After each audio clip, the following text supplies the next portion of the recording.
Hello YouTube, this is TJ T-Sense. I'm PJ. Welcome back to my YouTube channel. Today we're going to be trying to do something different. I'm actually in a professional studio. So to speak, I'm still using my phone, not using any of the equipment, I'm just using the room. Anyways, let's get into it. In the last episode we talked about my life in foster care. We talked about the Kearns family and how they were just the most horrible foster parents ever. And now we're going on to the next chapter of my life, which is chapter 5. Mary's home. And this foster home was short-lived, and I made some mistakes, and I ended up getting a second chance and making about more mistakes. But instead of telling you about it now, let's just go ahead and go on with the story.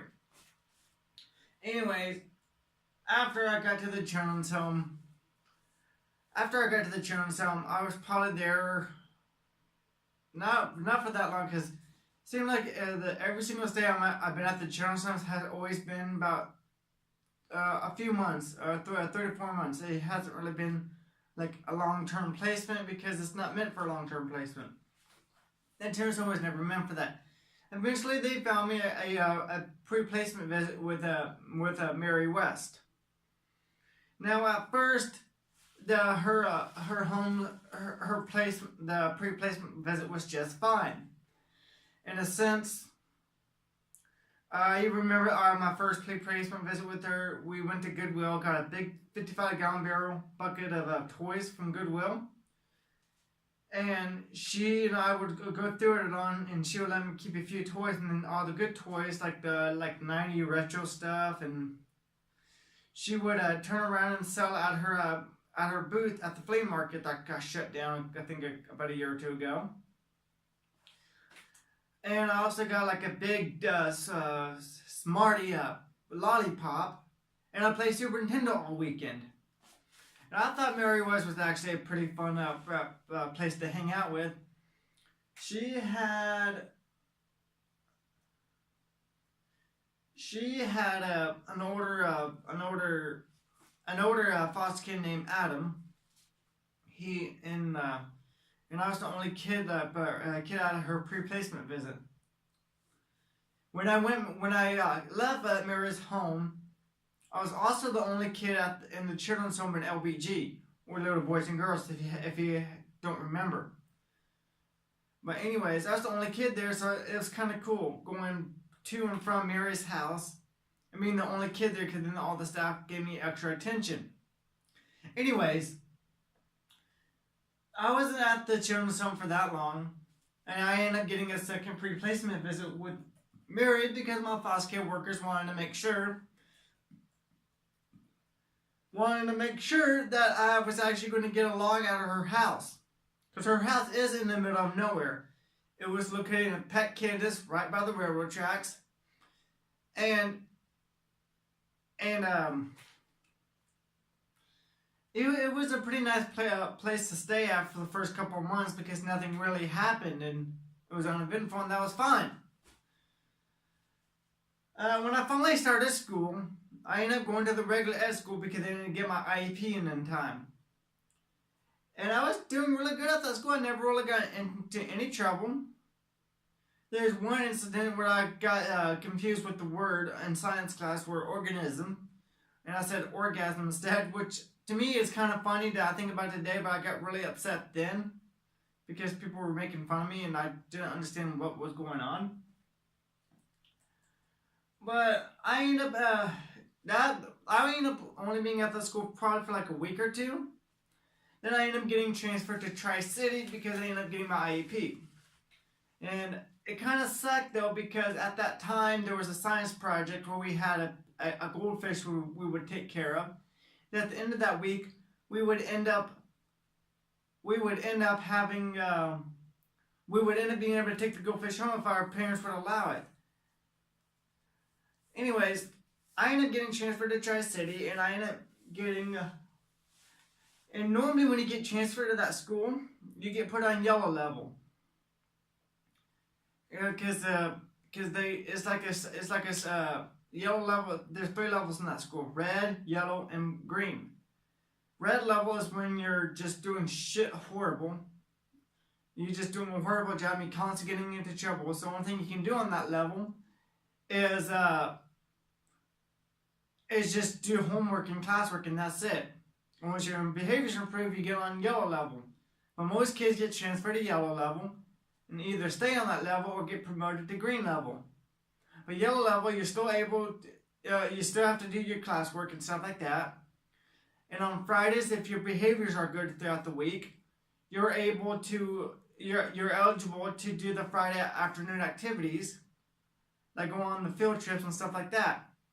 I think they also had a point store, like it's a store for the kids to shop in too, like for good behaviors. And then on green level, since I was doing so well at the first school, I was able to automatically be put on the green level, which was really nice. Because then I was like on the green level, you're automatically entitled to the Friday activities. You're entitled to all the extracurricular and special things automatically, unless your behaviors are improved, then you get demoted back to yellow or red. Anyways, my time at the schools were pretty great. I was living with Mary for a while, and then she got another kid named Jesse. Now, this is when things started going downhill the first time I stayed with Mary's house. In general, me and Jesse ignored each other, and then Jesse started to pick on me and kind of harass me constantly. Jesse was a heavily obese kid. I mean, he was like a heavily obese kid, and he was the same age as me. So that's probably why he thought he had to bully people. One day, Adam and a group of his friends ended up getting a hold of some beer, and Jesse ended up joining them. I didn't join them, and I just kept to myself. I made a little whip out of an old window, parts of a window, and accidentally hit Jesse. Jesse ended up beating the tar out of me, and I told Mary, and she did absolutely nothing, and it really pissed me off because she wouldn't do anything. I had to go all the way to the post office. This had to be during the summer because the post office had to be doing during summer, spring break, or on Saturday morning. But chances are it was Saturday, it was during spring break. Just based on the time frame. I'm pretty sure it was done during spring break. Oh, so I'm tired. But I ended up going to the post office since the postmaster there was a former cop and I thought he would do something. He really didn't do anything. He felt sympathetic, but he couldn't really do anything. After Jesse has been living there for a while, Mary asked me if I should move out or if he should move out. Of course, any foster kid, if you ask him that question, and they've been bouncing around for a while, of course they don't want to move out. So I said, make him move out. And then after a few weeks of her asking, Jesse ended up getting kicked out. After he left, things started getting a little bit better. And then after that, things started to turn for the worst. And I got kicked out of my behaviors. After I got kicked out, I was taken to the children's home again. And this time around, I was only at the children's home probably for no more than a few weeks. Because at that time, I was also getting daily visitation with my biological mother. And I used that time to email my workers and talk to them through email, saying, I'm sorry for what I did. I want to go back to Mary's house and I want another chance to redeem myself again. And when I think about it today, when I said redeem myself, that was a bunch of bullshit. Excuse me. Now it's a bunch of bullcrap because I just sounded so stupid back then. But I really did want a second chance, and I really did want to redeem myself. And I was given another chance, and I did end up eventually going back to Mary's house. And about a month or two, things started going downhill again. And I'm pretty sure at this time, things started going downhill. I finished school. I was starting to finish school at that time. The school year started to end, and I started saying I wanted to kill myself and hurt myself. I had gotten so upset that I destroyed my room and ended up attacking Mary, which I kind of regret though, but at that time I was also heavily there's a reason why I don't believe in psychiatric medication, and even at a kid who's in puberty and on psychiatric medication. And at that time in foster care, I never really saw, I was never in a placement long enough to actually be treated like mental health wise. Of course I saw therapists and medication providers, but it was never the same person every single time, so they end up just refilling the same prescription over and over and over again. And anybody who's dealt with mental health says, I'm going to school for social work, and I plan to get my master's in social work and be a certified drug and alcohol counselor. Anyways, anybody who knows anything about the mental health system and that, or have any experience in the medical field, because the longer you're on a medication, the more your body builds a tolerance to it. That's why they eventually have to prescribe you new medication or up the dosage. But that night, right before I went to sleep, she ended up sitting inside the hallway, keeping an eye on me until I fell asleep. Because I said I wanted to kill myself that night, and so she had to make sure I didn't do anything stupid. The next day, she called my workers and told me to get me the fuck out, because she did not want to put up with me anymore. And shortly after that day, or a few days later, my a worker, Mr. Lawrence, ended up picking me up. Instead, I'm going back to the children's home, and then I need to get my stuff together. Otherwise, I'm only going to keep bouncing around and around from placement to placement. Anyways, this in Mary's house, in a sense, there are some foster parents who do it for the money, and there are some foster parents who actually want to help kids. And sometimes, even those foster parents will actually give up on you. I'll get more about that in a moment. But back to Mary's, and I digress. Back to Mary's. It was kind of sad though, because she was the type of person, the type of foster parent that only did it for the money. Now, she was a single foster parent. She did have a husband, but he lived in another house down the street on the other side of town. And Peck, Kansas is only about a mile long. That's why it's only called a mile-long city. From the general store to the railroad tracks is about a mile long. Now the general store is a food store. Actually, when we went there, and that is some pretty good food. But anyways, Mary only did it for the money. The reason why her husband or whoever he was lived down the street, because I don't know if it was true or not, but I also heard that he had a criminal record, or he was a registered offender. So they couldn't live in the same household, but we would go to his house, and we would eat dinner there and then go back. So I don't know what that situation was.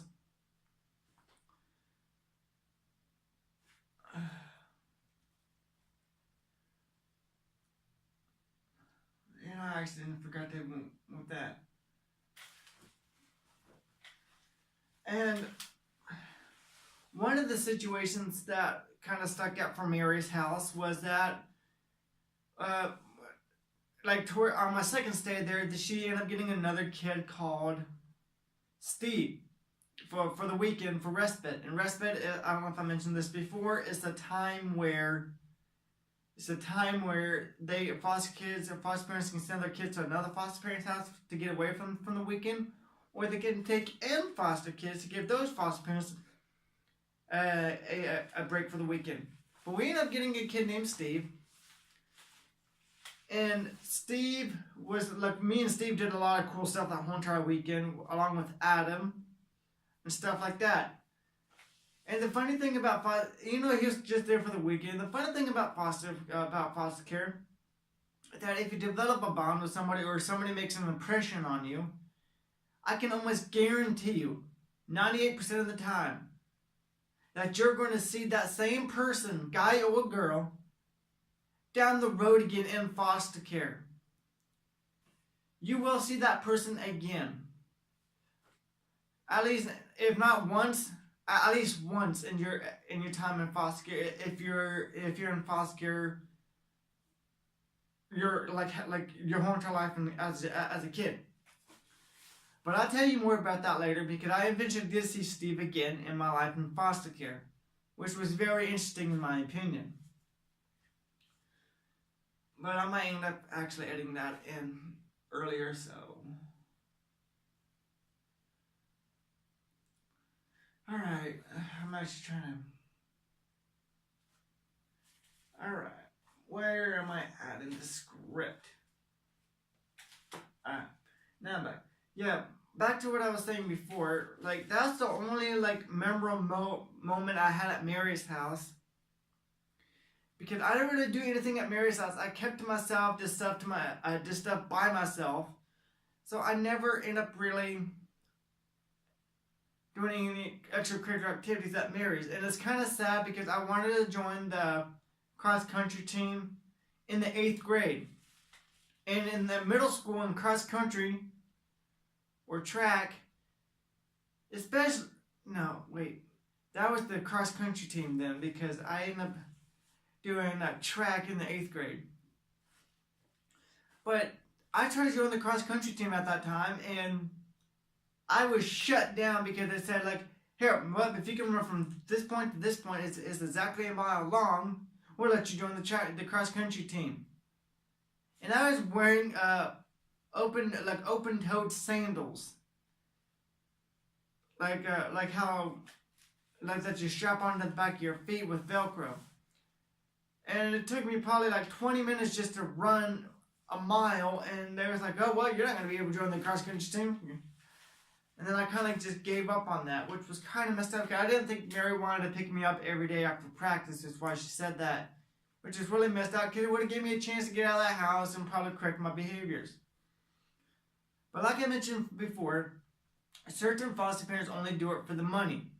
They're taking kids and they're taking kids just for the money. So, and I was always hungry in that house too. She never really cooked us dinner, and there's never really any food in the house. So that's part of the reason why I also think she did it for the money, because I never really did eat in that house. I had to cook all my own food, and I never really did eat in that house. But again, yes, there are some foster parents who do it for the money, and that's not right, because then you're robbing the kids of a loving home they actually need. But there are a few things I remember that a lot of Mary's family lived in Peck, Kansas. And it was kind of sad because she had a nephew or a grandson who was also in the same grade, who was just about the same age as me. And he was also pick on me too. But we'd go over to their house all the time and play in the pool. But again, I know this chapter is kind of short. I'm going to try to keep these videos about 15-20 minutes long. But that's the end of chapter 5 of my life in foster care. And it's actually kind of sad though, because there are a lot of foster parents who just do it for the money. It's kind of sad. And she was a clear-cut example who people just do it for the money. No supervision. She allowed her kids to terrorize other kids. It was just really messed up at that house. The last thing that I remember that I want to share to you guys, the reason how I know she only did it for the money, is because Adam ended up tearing up a stuffed bear that I got from my biological mother with a pocket knife he had. Mary did nothing about it, and he wasn't even supposed to have a pocket knife. The reason why Mary eventually did something was because I complained to my foster care workers about it, and they made her do something about it. And I think she ended up getting that stuffed animal restuffed and resewed. But again, that's the end of this chapter. I know it's been kind of sporadic, but bear with me. I'm actually going to do better on the next episode. Because I haven't filmed any episodes for a while, and I'm sorry. I'm going to keep uploading episodes more often. But anyway, that's the end of chapter 5. Like the button if you liked it. Hit the dislike if you dislike it. Comment down below if you have any questions. And feel free to inbox me about my personal life in Fosk. I'd be more than happy to share it with you. Anyways, thank you guys, and I'll see you in the next video.